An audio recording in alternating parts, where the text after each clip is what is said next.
What's going on, everybody? Welcome back to the channel. Today we have a Pops on the Rise episode. There are several Pops I would like to talk about that are heating up quite a bit on the secondary market, and I also have two theories as to why I've been seeing a lot of Pops recently start to go back up on the secondary market. It's kind of defying everything that's going on with the economy right now. So it's going to be very interesting to break this down. Also, I apologize if I sound a little congested. I just got diagnosed with adult onset allergies and I've taken medicine. I've done all kinds of different teas and stuff, and I just can't seem to shake it. It's also 85 degrees outside after yesterday. It was like 62, so the weather is not helping whatsoever. So if I sound a little strange, that's why, and I apologize. But let's head on over to HobbyDB. The first pop that we're going to be discussing for today is the Marcus Fenix pop. Now, this is a very interesting one. It's a 1,000 piece limited edition from San Diego Comic-Con 2016. There are two variants. He's holding the head, and then there's one variant where he has the Black Lancer, and then the other variant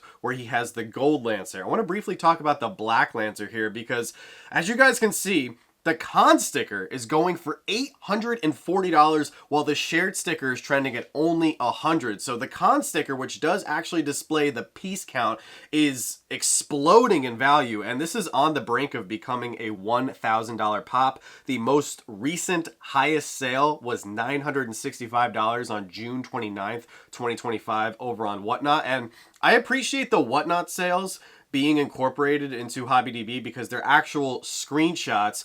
What I've been noticing with a lot of the eBay sales, let's see if we have some on here. So if I click on this listing, right, it's gone. When I click over to eBay, the listing's gone. So at least with, you know, and the eBay is a screenshot too, but at least with the Whatnot screenshot, like, you can't fabricate that. That is a legit sale, where eBay, unfortunately, there's some market manipulation going, and that's why I really don't trust eBay. But nonetheless, there is multiple very high sales of this pop. Now, with it being a 1,000 piece pop, and with the 1,000 piece number only displayed on the con sticker, you can tell that there is a reason the con sticker is 800% more in value compared to the shared sticker. That piece count means everything, and that's going to be a critical topic for the heart of what is happening with the Funko market and, of course, today's video. I think if the shared sticker said 1,000 pieces, it would probably be worth around 500, maybe even like at least 200, 250. As you see, it was worth once back in the day, but to get it for only $90 to $100 is pretty crazy. So if you definitely want this pop for your collection, it's a gaming pop from Gears of War. The shared sticker is definitely the way to go. Keep in mind, with it being split between the con sticker and the shared sticker, there's actually only 500 of that con sticker with the 1,000 piece. So it's also a very rare pop, twice as rare as the sticker would indicate. But moving on to another gaming pop from the Call of Duty line. I've been seeing people ask for this one, and as a result, it's been heating up quite a bit on the secondary market. The Juggernaut, and this was a common release. This wasn't even a con exclusives or some kind of random limited piece. This one is currently trending for $155. Now, it does have one outlier sale of $180, which is pulling up the value quite a bit. However, before that, it was heating up to around $100. So with there being so few of these on the market, you know, keep in mind this one came out in 2016, right? Yeah, 2016 release here on the Juggernaut, and with the Call of Duty pops just such in high demand right now, there's probably very few of these in good condition on the market. So when one of these is going to sell, it's going to have that outlier sale, which is going to jump it up. But I thought this one was pretty interesting as well. It's a cool pop. He's got like the riot gear and everything. I played Call of Duty a tiny bit in like college and stuff, but I don't know too much about it. Moving on to Disney and some Pixar characters. Now, I don't know what is happening with Disney right now, but it just seems like collectors everywhere are foaming at the mouth for certain Pixar characters. And the first one we have to talk about here is Crush from Finding Nemo. Now, keep in mind, this is the only Crush that Funko has ever made, and it's actually a really great looking pop. I used to own it at one point before we downsized before one of our moves. It's one I would like to get again. I remember paying $60 for mine, nowhere near what it is currently valued today, as it's currently trending for $165. Once again, this was a common release from 2013. Now, that was 12 years ago, but still, it was a common pop that you could pick up for $8, now going for $165. Most recent sale was $170 2 weeks ago over on Whatnot. So another one that you're not going to see too often. As you can tell, it's been heating up quite a bit thanks to Savage. He's been able to corner the market on these, especially here in 2025. So good for Savage. But yeah, just a very tough pop to find. Only version of this character that Funko has ever made. So those leading contributors are going to make it go up in value. Another line of Pixar pops that has just been exploding in value recently is the Cars pops. All of these pops especially have been going up. Now, for whatever reason, there's just not that many of them on the market. So people who are getting these pops, they are holding on to them and they are not letting go. And the one that I've been noticing a lot of people ask for recently is Tow Mater. Now, over the years, people have always wanted Lightning McQueen, and Tow Mater is kind of like an afterthought. He's kind of like the sidekick. And there's multiple versions of Lightning McQueen that people want to go after. There's the regular standard version, there's the chrome version, there's the fabulous Hornet Lightning McQueen, there's the Dynaco Lightning McQueen. Like, there's all these different versions that distract people, right? And then people kind of forgot about Mater. Well, people have remembered that Mater exists, and he is trending for $170, which is absolutely insane. 2015 common pop, and this thing really only started to explode the middle of this year. I mean,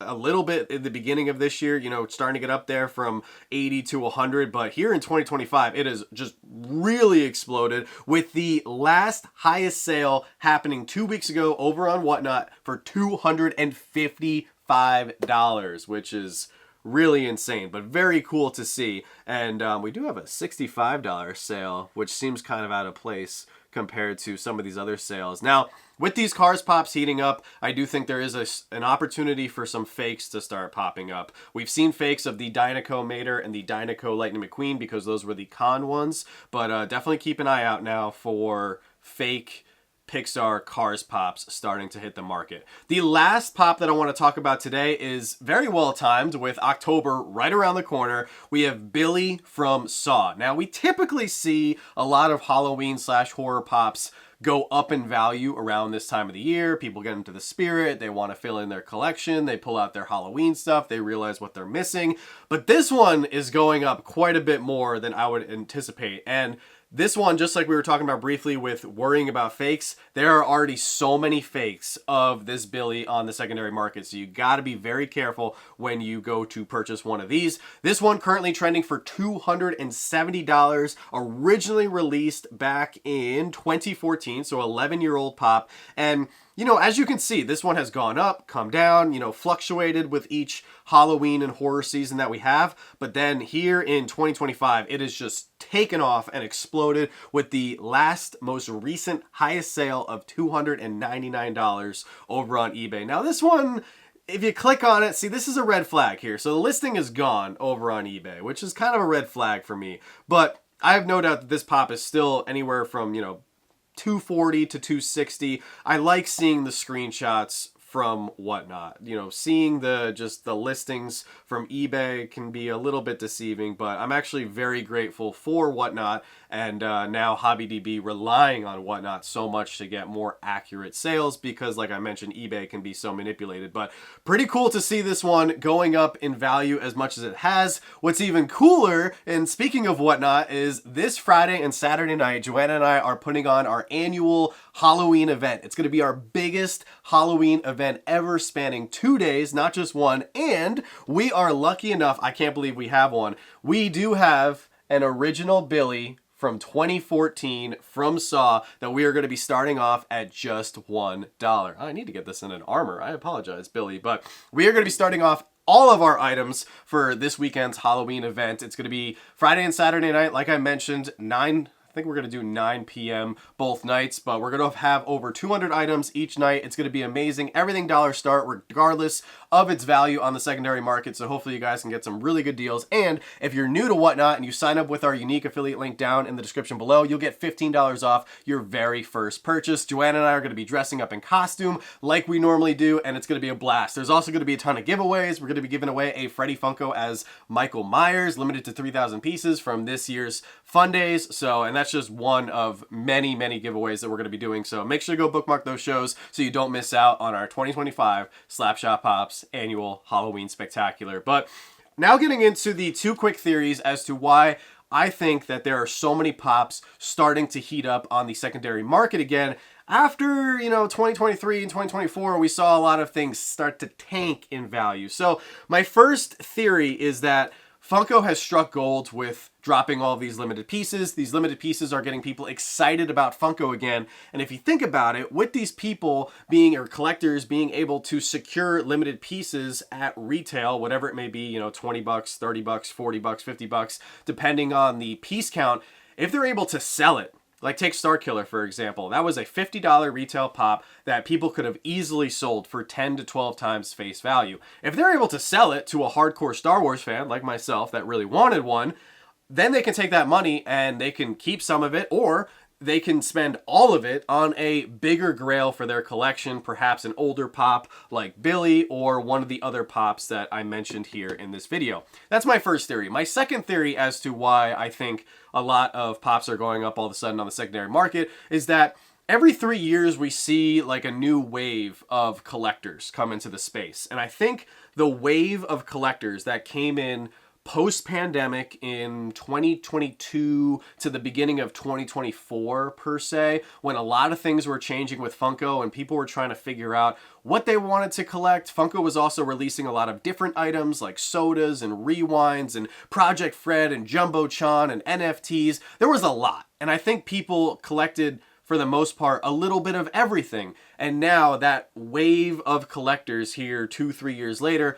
they're starting to really narrow in their focus and figure out exactly what they want to collect. And they're okay with trading, let's say, a whole shelf of $20 to $30 pops in exchange for one $200 to $500 pop. It seems like people are going after quality over quantity, and they really want to narrow in on what makes them the happiest as a collector. Also, people are running out of space. So to maximize their happiness with the space that they have, you could put a couple grails on your shelf and not feel overwhelmed, or you could have, 50, 60, 70 common or low-end exclusive pops that are just starting to overtake your space, and then it can drain you a little bit mentally. So those are my theories. Let me know down in the comment section below if you agree or disagree. This is just what I've been seeing on the secondary market, but that is also going to lead us into today's Monday Motivation. Since it's Monday, it's time for our weekly Monday Motivation segment. Every single week here on the channel, when I drop a Monday video, I like to give you guys some Monday motivation to help kickstart your week